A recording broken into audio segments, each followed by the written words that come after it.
আপনি যখন একটা ডোর খুলবেন তখন কিন্তু অপোজিটে যেদিকে ডোরটা খুলবে সেদিকে কিন্তু সুইচ বোর্ডটা দিতে পারবেন না। আপনি কিন্তু অপোজিটে সুইচ বোর্ডটা দিতে হবে। এটা যে কোনো জায়গায়, ধরেন রুম, কিচেন রুম, আপনার বাথরুম, ইভেন যে কোনো কিছু, মাস্টার বেড, বি বেডের যে ব্যালকনিগুলো আছে সেগুলো কিন্তু এটার তুলনায় কিন্তু অনেকটাই ছোট। আসসালামু আলাইকুম, কি অবস্থা সবার? আশা করি অনেক ভালো আছেন। আমি আল্লাহর রহমতে অনেকটা ভালো আছি। তো আজকে যে বিষয় নিয়ে ভিডিওটা করতে আসলাম সেটা হচ্ছে একটা ইউনিটে কতটুকু কি কি দিচ্ছে সেটা নিয়ে আজকের বিস্তারিত ভিডিওটা। তো এখন যে জায়গায় আছি ওই কোম্পানির নাম হচ্ছে আস্থা প্রপার্টিস, আর ওই কোম্পানির যে অফিসটা আছে সেটা হচ্ছে আবদুল্লাহপুর গণকবরস্থান রোড, ফায়দাবাদ। যদি কেউ এটা কিনতে বা এটা নিয়ে কথা বলতে ইচ্ছুক থাকেন তাহলে অবশ্যই তাদের কোম্পানির যে অফিসটা আছে সেটাতে আসবেন, এসে আপনারা কথা বলবেন। তো চলেন ওদের কোম্পানি কি কি অফার করে এবং কি একটা ইউনিটের ভিতরে কি কি জিনিস আপনাদেরকে দিবে, চলেন বিস্তারিতটা নিয়ে আমরা কথা বলবো। তো এটা হচ্ছে মেইন ডোর। এটা থেকে মানে ভিতরে ঢুকবেন, ঢুকে তারপর হাতের ডাইনের যে জিনিসটা দেখতে পারবেন সেটা হচ্ছে একটা লিভিং রুম। এটার মধ্যে সোফা থাকলো, এদিকে আসো, এটার মধ্যে এদিকে সোফা রাখলো, ওই ওয়ালটায় টিভি রাখলো। যেহেতু লিভিং রুম, এটার মধ্যে টিভি থাকবে তো স্বাভাবিক। তো সামনে একটা টিভি রাখলো আর এদিক দিয়ে সোফা রাখলো, আর উপরে তো একটা সিলিং ফ্যান আছে। তো যদি আপনি এসি রাখতে চান তাহলে অবশ্যই এসি পয়েন্ট এক্সট্রা করে করতে পারেন। তো চলো, এটা গেল লিভিং রুম। এখন সামনে যেটা আছে সেটা হচ্ছে ডাইনিং রুম একটা। তো ডাইনিং রুমের যে সিস্টেমটা, এটার মধ্যে ডাইনিং টেবিল যদি জায়গায় রাখেন তাহলে আশেপাশে যে সোফা কিংবা চেয়ারগুলো রাখবেন। তো ডাইনিং রুম যেটা, সেটার সুইচ বোর্ডটা আপনার মেন ডোরের সাথে থাকবে, এই জায়গায় সুইচ বোর্ড সিস্টেম করবেন। যেহেতু আমি ইলেকট্রিশিয়ান তো আমি জানি যে কোন জায়গায় কী করছে, যেহেতু এই ছাদের ওয়ারিং কিন্তু আমি করছি। তো চলেন, এটা ডাইনিং রুম গেল। ডাইনিং রুমও কিন্তু সেম একটা উপরে ফ্যান আছে, ওটা হচ্ছে ডাইনিং টেবিলের উপরে। এখন ডাইনিং রুমের সাথে কী কী জিনিস দিচ্ছে আস্থা প্রপার্টিস, তো এটার মধ্যে দিচ্ছে একটা কমন বাথরুম। এটা হচ্ছে কমন বাথরুম। এটার ভিতরে যদি আপনি নিজের ইচ্ছা মতো আসলে কাজ করতে পারবেন, যেমন ওনারা কিন্তু একটা ডিজাইন করে রুমগুলো করে দিচ্ছে। যদি আপনার পছন্দ অনুযায়ী না হয় তাহলে আপনারা এক্সট্রা করে কিন্তু আপনাদের ডিজাইন অনুযায়ী আপনাদের মন মতো আপনারা কিন্তু কাজ করে নিতে পারবেন। তো চলেন এটার ভিতরে যদি ঢুকি, তাহলে এটা হচ্ছে 4 ফিট বাই 6 ফিট, মেবি আমার অতটুকু মনে নাই যেহেতু অনেক আগে ছাদে পাইপ দিয়েছিলাম। কিন্তু এদিকে 4 ফিট, এদিকে সম্ভবত 6 ফিট কিংবা 7 ফিট হতে পারে। তো এটা হচ্ছে কমন বাথরুম। এখন গেল কমন বাথরুমের হিসাব। এটা হচ্ছে কিচেনের মেইন ডোর। এটার সাথেই আপনি ডাইনিং সাইডে সুইচ বোর্ডটা দেবেন। তো সুইচ বোর্ডটার সিস্টেম কি হলো, আপনি যখন একটা ডোর খুলবেন তখন কিন্তু অপোজিটে যেদিকে ডোরটা খুলবে সেদিকে কিন্তু সুইচ বোর্ডটা দিতে পারবেন না। আপনি কিন্তু অপোজিটে সুইচ বোর্ডটা দিতে হবে। এটা যে কোনো জায়গায়, ধরেন রুম, কিচেন রুম, আপনার বাথরুম, ইভেন যে কোনো কিছুতে আপনি যখন ডোরটা খুলবেন অপোজিটে কিন্তু সুইচ বোর্ডটা দিতে হবে। তো এটা গেলো সুইচ বোর্ডের হিসাব। এখন যেটা করবেন সেটা হচ্ছে আপনার চুলা। কিচেনে তো সাধারণত চুলাটাই বেশি, এটা তো কমন। তো চুলা যেটা, সেটা আপনি কোন জায়গায় রাখবেন সেটা আপনার মতো করে আপনি ডিসাইড করতে পারবেন। এই কোম্পানিতে ওনারা শুধু জাস্ট গাঁথনিটা করে দেবে। গাঁথনির ক্ষেত্রেও কিন্তু আপনারা অনেক কিছু চেঞ্জ করতে পারবেন আপনাদের ইচ্ছা মতো। যেমন কি আউটসাইডের যে কাজগুলো, সেই কাজগুলো কিন্তু আপনারা আবার চেঞ্জ করতে পারবেন না। যদি আউটসাইডের কাজগুলো চেঞ্জ করেন তাহলে বিল্ডিংয়ের ডিজাইনটা খারাপ হতে পারে, সেই জন্য।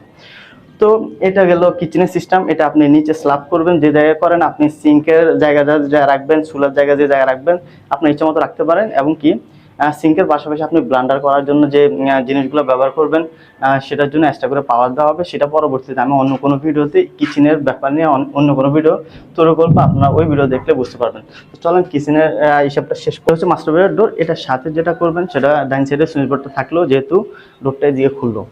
তো সুইচ বোর্ড গেল। সুইচ বোর্ডের সাথে যে পাওয়ারগুলো আছে সেই পাওয়ারগুলো আপনার সাইজ অনুযায়ী আপনি দিতে পারবেন। ধরেন আপনার যে বেডটা আছে, বেডটা কিন্তু এদিকে রাখবেন, যেহেতু বাথরুম ওই সাইডে, বাথরুমের সামনে তো রাখা সম্ভব না। তো বেডটা এই সাইডে রাখলে আপনি বেডের কিন্তু নিচে যাতে পাওয়ারটা না পড়ে। পাওয়ারটা সাধারণত আমরা তো 1 ফিট হাইটে দিয়ে থাকি, তো বেডটা তো 1 ফিট হয় না, বেডটা 2 ফিট উচ্চতা হয়, বা 2.5 ফিটও হতে পারে। তো এটা অনেক বেডের অনেক সিস্টেম, অনেক হাইট, অনেক বেডের অনেক রকম। তো এটা আপনারা আপনাদের চাহিদা অনুযায়ী দিবেন পাওয়ারগুলো। তো এটা গেল রুমের সিস্টেম। রুমের সিস্টেমটা হচ্ছে, রুমটা একটু এদিকে একটু কর্নার সিস্টেম করছে ওনাদের, যেহেতু বিল্ডিংয়ের ডিজাইনটা এমন করে করা হয়েছে আউটসাইড থেকে, মানে জায়গার কারণে এমনটা করছে আর কি। তো এটা গেল বেডরুম, আর এটা একটা বাথরুম। যেহেতু মাস্টার বেড, বাথরুম তো অবশ্যই থাকবে। তো এটা গেল মাস্টার বেড ও বাথরুম। বাথরুমটার ভিতরে একটু আসো তো দেখেন। বাথরুমের ভিতরে যে সাইজটা, ওটাও 4 feet, maybe 4 feet by 6 feet হতে পারে। এটা পুরোপুরি আমি জানি না, কিন্তু বাথরুমটা আপনারা দেখতে পারতেছেন কতটুকু পরিমাণে করছে। তো চলেন বাথরুম হিসাব গেল। এখন যেটা দেখাবো সেটা হচ্ছে একটা ছোট্ট একটা ব্যালকনি আছে। ব্যালকনির মধ্যে দ্বারা আপনি কিন্তু প্রকৃতির হাওয়া বাতাস খাইতে পারবেন, এটার জন্য ছোট্ট একটা ব্যালকনি দিচ্ছেন। তো তো ব্যালকনিটা বেশি একটা বড় না, মোটামুটি আছে চলে। তো এটা গেল মাস্টার বেডরুম। এটা যেটা ওটা সেকেন্ড বেড। তো সেকেন্ড বেডের মধ্যে সেম, এটা এটা কিন্তু বাম সাইডে সুইচ বোর্ডটা দেওয়া হয়েছে, যেহেতু ডাইন সাইডে ডোরটা খুলতেছে, তো বাম সাইডে সুইচ বোর্ডটা দিয়েছে। এটার নিচে সাধারণত আমরা পাওয়ার দিয়ে থাকি, যেটা আপনার ইচ্ছা মতো আপনি যে কোনো জায়গায় কিন্তু পাওয়ারটা দিতে পারবেন। তো গেল, এটা হচ্ছে সুইচ বোর্ডের হিসাব। এখন যে আপনি বেডটা, সেটা তো সাধারণত এই সাইডে রাখবেন, যেহেতু বাথরুম ওই সাইডে। বেডটা আপনি এই কর্নারটায় রাখলে সবচেয়ে বেটার হবে, ওই জায়গায় যেহেতু ব্যালকনি একটা আছে। বি বেড যেটা, ওটার মধ্যে একটা বাথরুম থাকতেছে, ওটার মধ্যে সেম একটা বাথরুম রাখছে, মানে ওনাদের টোটাল একটা ইউনিটে 3টা বাথরুম দিছে। এটা হচ্ছে কমন বাথরুম, একটা মাস্টার বেড, একটা বি বেড। তো এই 3টা বাথরুম দিছে, আর বাথরুমের সামনে তো গিজার, অবশ্যই 3টা বাথরুমে কিন্তু গিজার থাকতেছে, যেটার মাধ্যমে আপনি পানি গরম করতে পারবেন, শীতকালে ইজিলি আপনি শান্তি মতো গোসল দিতে পারবেন, সেই জন্য গিজার ব্যবহার করা হয়েছে। তো এটা হচ্ছে এই জায়গায় একটা সুইচ বোর্ড থাকবে। এটা আমাদের এখন বর্তমানে 4 তলা পর্যন্ত গাঁথনি অলরেডি করা শেষ। অল্প কিছুদিনের মধ্যে কিন্তু আমরা এটার কাটাকাটি শুরু করব, তারপরে কিন্তু আপনারা এটা নিয়ে অনেক বিস্তারিত অনেক ভিডিও দেখতে পারবেন। তো চলেন আমরা বাথরুমের ভিতরটায় ঢুকে দেখি। তো মেবি 4 ফিট বাই 6 ফিট হতে পারে, বাট ওনাদের বাথরুমগুলা 4 ফিট বাই 6 ফিট 7 ফিট এগুলা এরকমই সিস্টেম করছে আর কি। তো বাথরুমটা দেখতে পাচ্ছেন কতটুকু বড় সাইজের, এটা তো ভিডিওতে দেখা যাচ্ছে।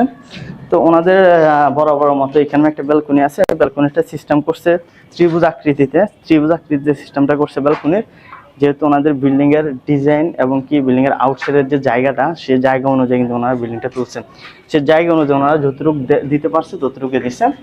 তো চলেন, এটা হচ্ছে বি বেডের কারণ শেষ। এখন যেটা দেখাবো সেটা হচ্ছে গেস্ট বেড, মানে আপনার গেস্টরা আসলে আপনি এই জায়গায় রাখতে পারবেন, এই জায়গায় থাকবে। তো এটা হচ্ছে গেস্ট বেড। এটার মধ্যে আপনার ডান দিকে খুলতেছে, বাম দিকে যেটা ওটা হচ্ছে সুইচ বোর্ড একটা থাকবে। তো বাম দিকে সুইচ বোর্ডগুলা আপনার মানে ডোর যে দিকে খুলেছেন ওটা তো বলছি আরেকটু আগে। তো সুইচ বোর্ডটা যা থাকলেও নিচে একটা এক্সট্রা পাওয়ার দিতে চাইলে কিন্তু দিতে পারেন 1 ফিট হাইটে, আর যদি না দেন অন্য কোনো জায়গায় দিয়ে চান তাহলে সেটা কিন্তু দিতে পারবেন। আর এটা যেহেতু গেস্ট বেড, এটার মধ্যে কিন্তু 3টা বাথরুম অলরেডি আমি কিন্তু দেখাই দিছি, আর একটা বাথরুম নেই, একটা ইউনিটের ভিতরে 3টা বাথরুমই দেয়। তো গেস্ট বেড যেটা, সেটার মধ্যে কোনো বাথরুম দিচ্ছে না। যদি আপনি আপনার ইচ্ছা মতো ভিতরে আপনি যদি কোনোভাবে বের করতে পারেন যে আপনি বাথরুম দিবেন এই বেডও, তাহলে দিতে পারেন। আমার মনে হয় যে একটা ইউনিটে 3টা বাথরুম দিলে আর কোনো বাথরুম দরকার পড়ে, যেহেতু গেস্টটা তো সবসময় থাকে না, গেস্টরা যখন আসলো তখন কমন বাথরুমটা ইউজ করলো। তো এটা গেল সুইচ বোর্ডের হিসাব। এখন যে আপনি যে বেডটা রাখবেন, ওই বেডটা আপনি এই কর্নারে রাখতে পারেন। এই কর্নারটাতে রাখলে বেডটা কি হয়, সবচেয়ে ভালো হয়। আসলে সবটা রুমের মধ্যে কিন্তু একটা সিস্টেম রাখে, যেহেতু বেডরুম সিস্টেম, তো অবশ্যই বেডের সিস্টেমটা তো অবশ্যই রাখতে হবে। তো এই জায়গায় বেডরুমটা রাখলো, আর এদিকে ব্যালকনিটা কিন্তু বিশাল বড় ব্যালকনি, ওর তুলনায় এই ব্যালকনিটা কিন্তু অনেক বড় দিচ্ছে, কারণ এখানে কোনো বাথরুম নেই, সেই জন্য ব্যালকনিটা কিন্তু অনেকটা বড়। মাস্টার বেড বি বেডের যে ব্যালকনিগুলো দিচ্ছে সেগুলো কিন্তু এটার তুলনায় কিন্তু অনেকটাই ছোট। তো সব দিক দিয়ে ওভারঅল সবকিছুই ঠিকঠাক মনে হয়েছে আমার কাছে। একটা ইউনিটের মধ্যে নর্মালি যে এত বড় ফ্যামিলিও কিন্তু থাকতে পারবে না, নর্মালি ফ্যামিলি যারা আছে তারা কিন্তু থাকতে পারবে, ছোটোখাটো ফ্যামিলি তো ইজিলি থাকতে পারবে, এতে কোনো সন্দেহ নাই। আর যেহেতু তিনটা বেডরুম, সবসময় তার গেস্ট থাকে না, তো 3টা বেডরুমের মধ্যে কিন্তু ইজিলি থাকতে পারবে। আপনার যদি ছেলে 2টা থাকে, মেয়ে 2টা থাকে, আপনারা 2জন থাকেন, তাহলে সুন্দর মতো আমার মনে হয় থাকতে পারবেন।